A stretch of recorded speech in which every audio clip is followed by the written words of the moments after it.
sore hari ini. Saya pimpin dulu dalam doa. Amin. Ya. Ya, terima kasih Tuhan atas kesempatan kami bisa membaca firman-Mu. Tuhan berkati kami sore hari ini. Tuhan betul-betul datang dengan hati yang terbuka ya Tuhan. Engkau berbicara kepada kami melalui firman-Mu Tuhan. Sehingga Tuhan, iman kami semakin bertumbuh oleh pendengaran akan firman-Mu. Tuhan Yesus, berkati juga jaringan internet, sehingga pembacaan kami, sharing kami juga tidak terhambat ya Tuhan. Terima kasih Tuhan. Amin. Amin.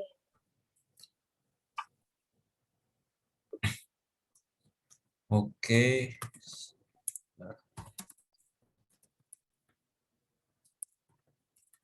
Ya, porsi bahasa kita hari ini adalah di Lukas pasal 22 ya. Mulai dari ayat 39 sampai 71. Oke, kita baca gantian ya, satu ayat, dimulai dari Kak Renat.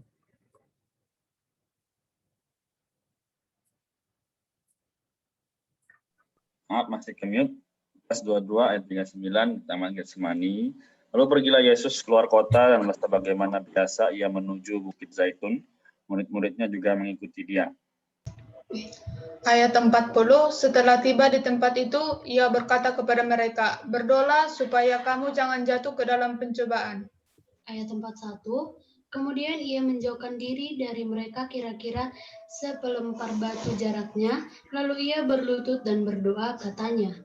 Ayat 42, ya Bapakku, jika engkau mau, ambillah cawan ini daripadaku, tetapi bukanlah kehendakku, melainkan kehendak-Mu lah yang terjadi. 43, maka seorang malaikat dari langit menampakkan diri kepadanya untuk memberikan kekuatan kepadanya.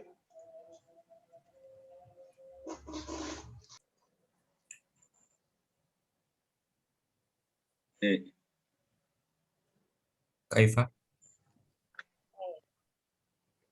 Kedengaran ya?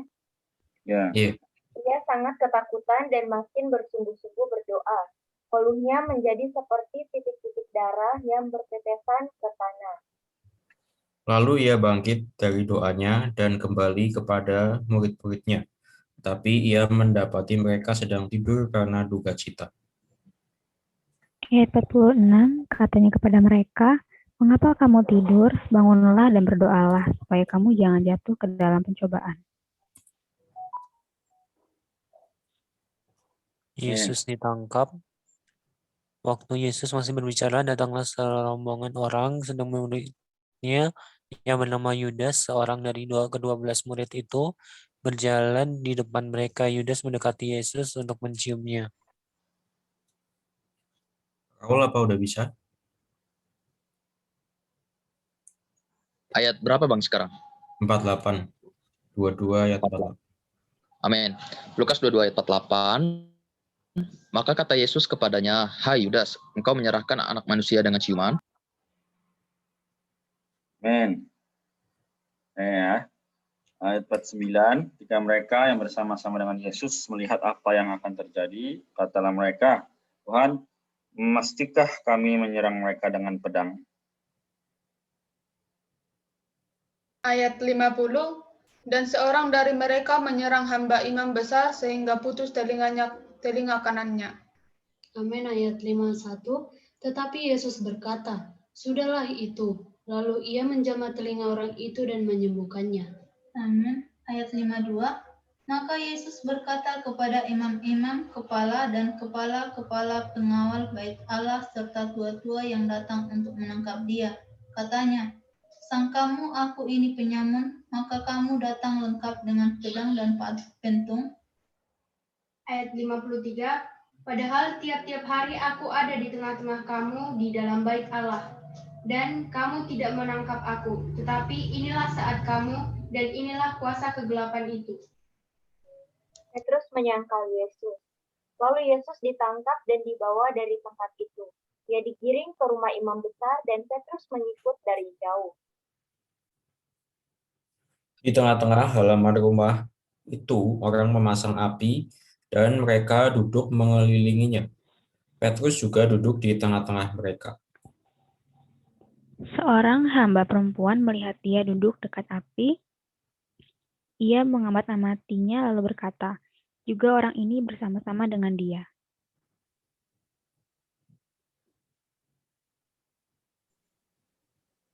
Tetapi Petrus menyangkal, katanya, bukan, aku tidak kenal dia.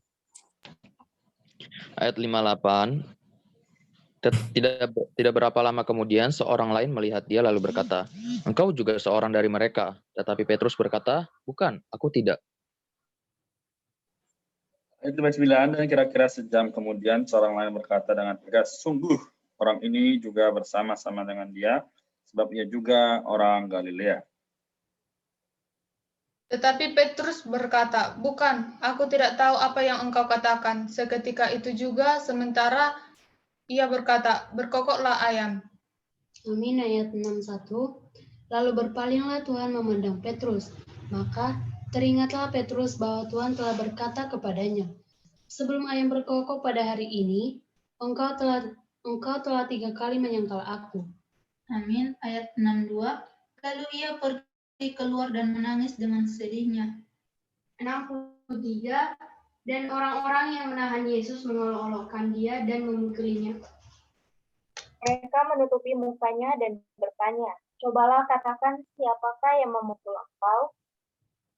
Dan banyak lagi hujat yang diucapkan mereka kepadanya. Dan setelah hari siang berkumpullah sidang para tua-tua bangsa Yahudi dan imam-imam kepala dan ahli-ahli Taurat. Lalu mereka menghadapkan dia ke mahkamah agama mereka.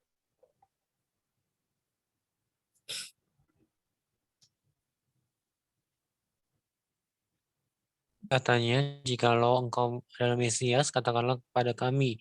Jawab Yesus, sekalipun aku mengatakannya kepada kamu, namun kamu tidak akan percaya. 68. Dan sekalipun aku bertanya sesuatu kepada kamu, namun kamu tidak akan menjawab. Amin. 69. Mulai sekarang anak manusia sudah duduk di sebelah kanan Allah yang maha kuasa. Ayat 70, kata mereka semua, kalau begitu engkau ini anak Allah. Jawab Yesus, kamu sendiri mengatakan bahwa akulah anak Allah. Amin. Ayat 71. Lalu kata mereka, untuk apa kita perlu kesaksian lagi? Kita ini telah mendengarnya dari mulutnya sendiri. Amin.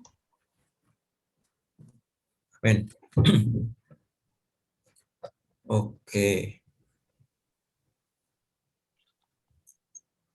Sebentar, saya cek.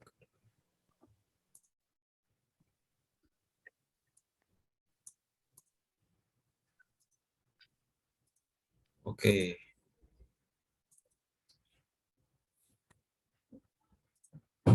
Ya, jadi ini ya, kita masih, kalau kita lihat di garis besar kitab Lukas ini, kita masih di bagian yang Romawi 4 ini ya. Di mana ini adalah bagian manusia penyelamat, yaitu ya Tuhan Yesus Kristus menyerahkan dirinya atau mempersembahkan dirinya sendiri ya. Untuk apa? Dia adalah untuk ya mati bagi merampungkan penebusan.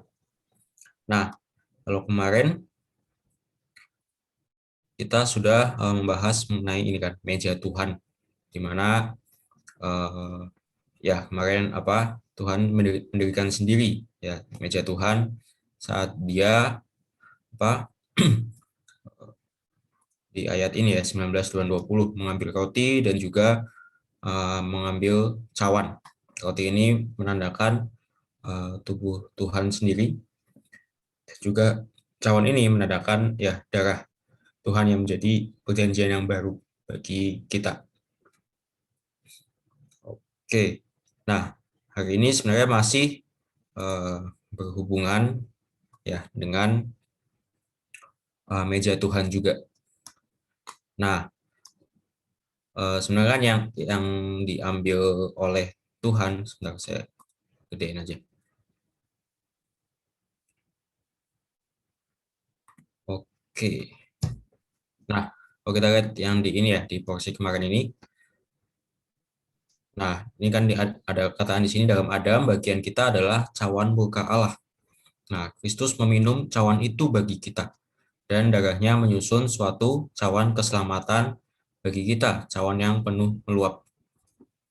Nah, jadi di ayat 42 dikatakan, ya Bapakku, jikalau engkau berkenan, ambillah cawan ini dari hadapanku.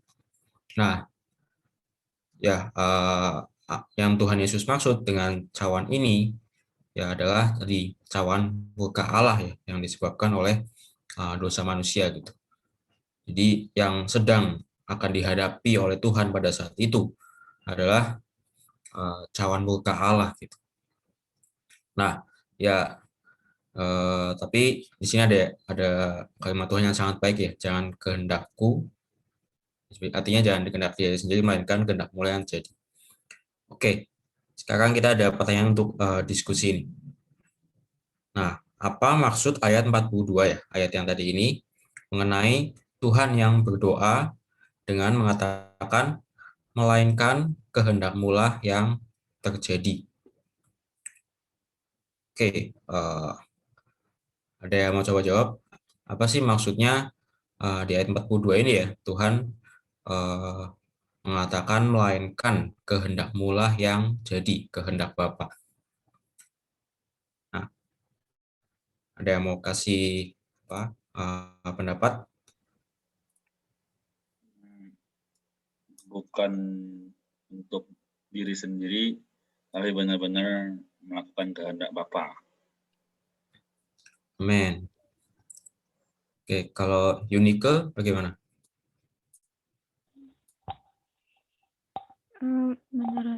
Menurut saya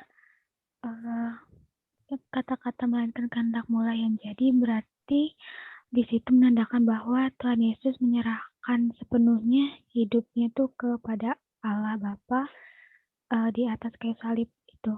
Menurut saya seperti itu. Amin. Oke, ya kita coba lihat pembahasannya ya, supaya nanti ada waktu buat berdoa. Oke.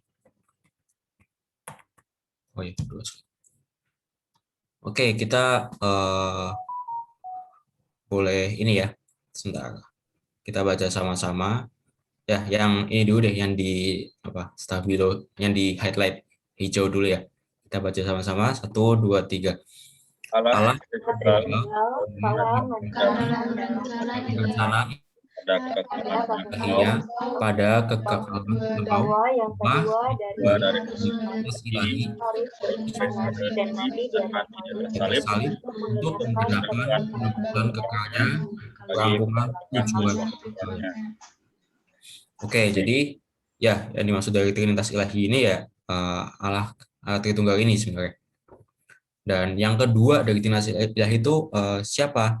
Sebenarnya adalah Putra. Ya, jadi Allah Tritunggal itu kan ada Bapa, Putra, dan Roh. Yang kedua dari sini adalah Putra.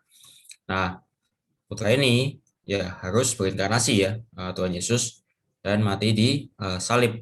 Tujuannya adalah untuk menggenapkan penebusannya ya.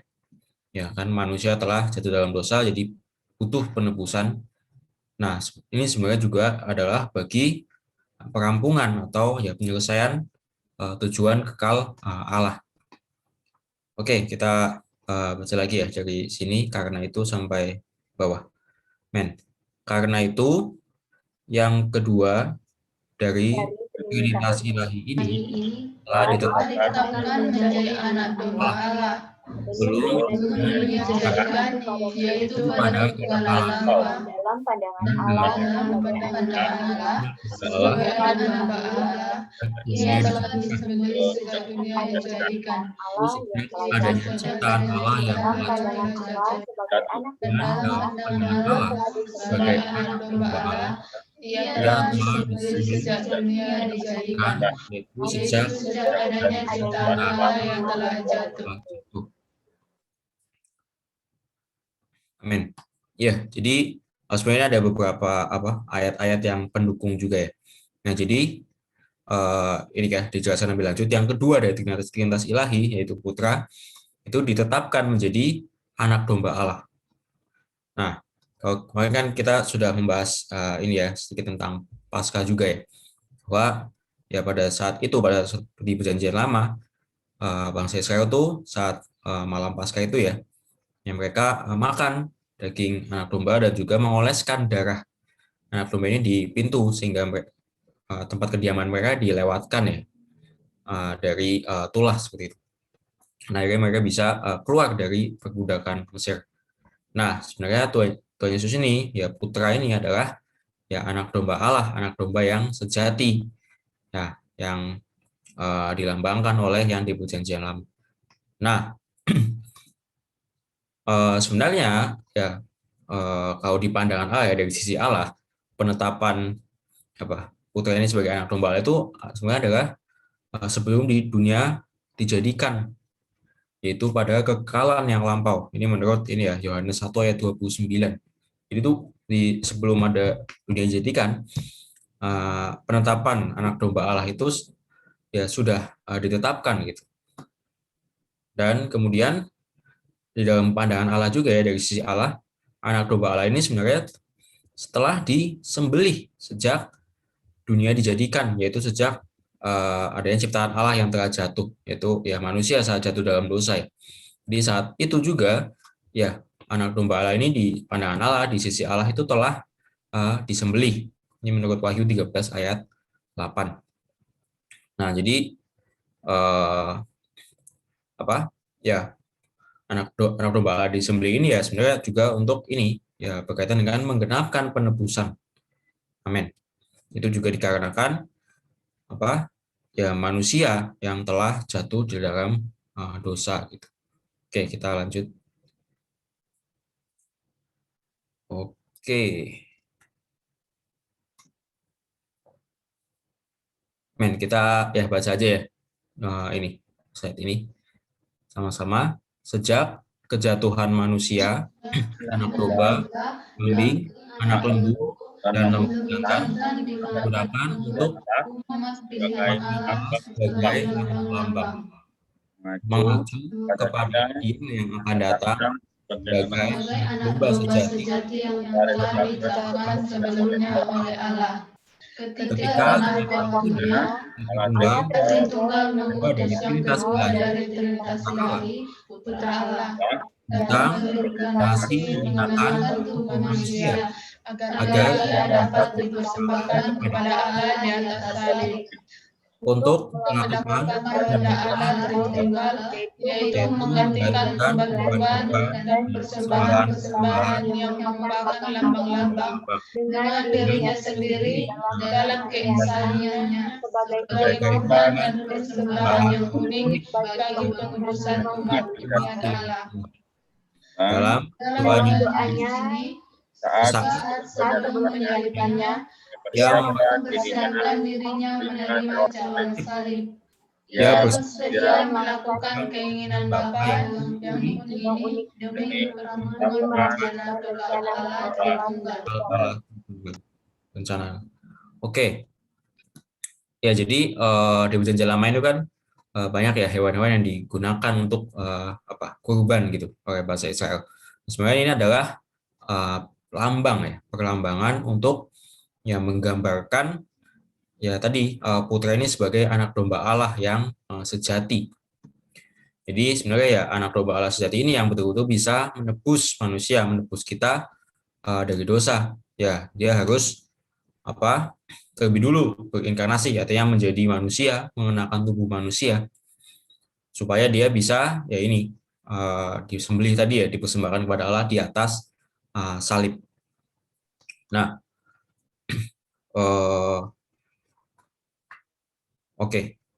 Dan ya di saat-saat itu yang tadi kita baca ya pasti sebagai dari sisi Tuhan Yesus ya sebagai dia adalah manusia ya, manusia dia 100% manusia 100% Allah.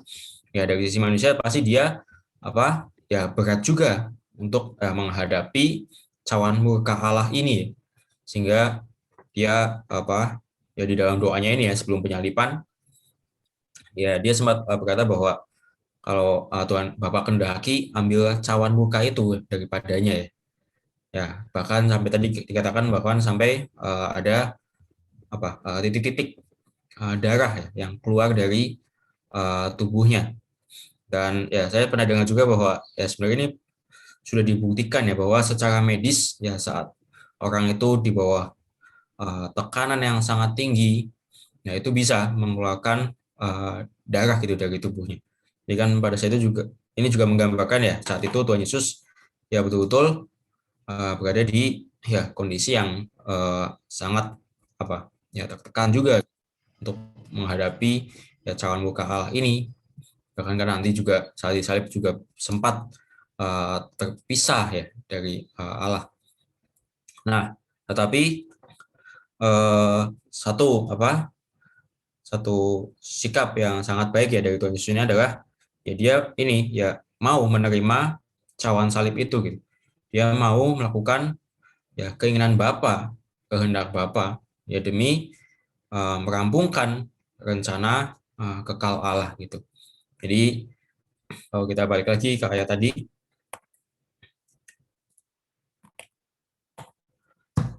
ya jangan kehendakku gitu. Jadi betul-betul Tuhan Yesus melepaskan kehendaknya sendiri, melepaskan kepentingannya sendiri, dan betul-betul mutlak ya 100% bagi kehendak dan kepentingan dan rencana ya Allah gitu.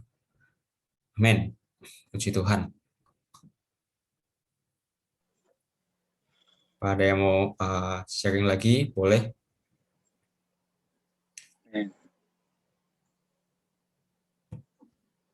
Amen. Mungkin saya share sedikit ya, jadi supaya yang lain ada waktu.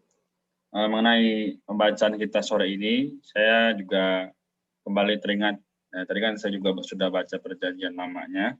Jadi memang hari ini seumur hidup manusia, semua yang ada di dalam Alkitab itu berkaitan sekali dengan kehidupan kita. Di dalam Lukas 22 ini, tadi kita sudah melihat ada mengenai bagaimana Tuhan ya berdoa supaya ya setiap kita atau pada para muridnya pada saat itu dia mengalami namanya tidak jatuh ke dalam pencobaan ya. Tapi ternyata yang terjadi ketika Tuhan di ayat 44 berkata ia ketakutan ya dan makin sungguh-sungguh berdoa, peluhnya bahkan menjadi seperti titik darah dan berteteskan ke tanah ya.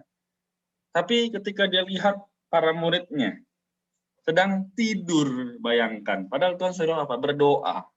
Nah, sekarang siapa yang pernah berdoa sampai tidur? Saya jujur pernah. Saya berdoa sampai ketiduran ya. Di sini menandakan apa? Bahwa manusia kita ini sangat dosa sekali. Maksudnya di dalam kita ini sangat banyak dosa. Ya, kita nggak berbuat salah pun itu sudah dosa. Ya, itu jadi moga pada sore ini kita bisa sama-sama melihat bahwa ternyata Tuhan, aku ini orang yang tidak layak, tapi Engkau melayakkan aku. Tadi Kak Yoel sudah banyak jelasin ya di awal, mengapa di ayat 42 itu betul-betul berkata bahwa kehendak-Mu lah yang jadi. Sekarang kalau kita tanya, kehendak kita apa sih? Mau makan enak? Iya. Mau hidup nyaman? Iya. Semua pokoknya yang baik untuk kita. Tapi kalau ditanya siapa yang mau ikut Allah, tunggu mikir-mikir dulu ya kan. Ada di ayat di pasal-pasal sebelumnya. Bentar Tuhan, aku mau menguburkan keluargaku dulu. Bentar Tuhan, aku mau menyelesaikan tanah yang telah aku beli dulu dan sebagainya. Sehingga akhirnya apa? Tuhan di nomor 2 kan. Ini yang terjadi di kalangan orang-orang zaman sekarang. Tidak menutup kemungkinan orang-orang muda ya, orang-orang dewasa juga demikian. Pekerjaan dulu baru Tuhan. Kerja dulu baru nanti malam berdoa sampai bahkan ketiduran.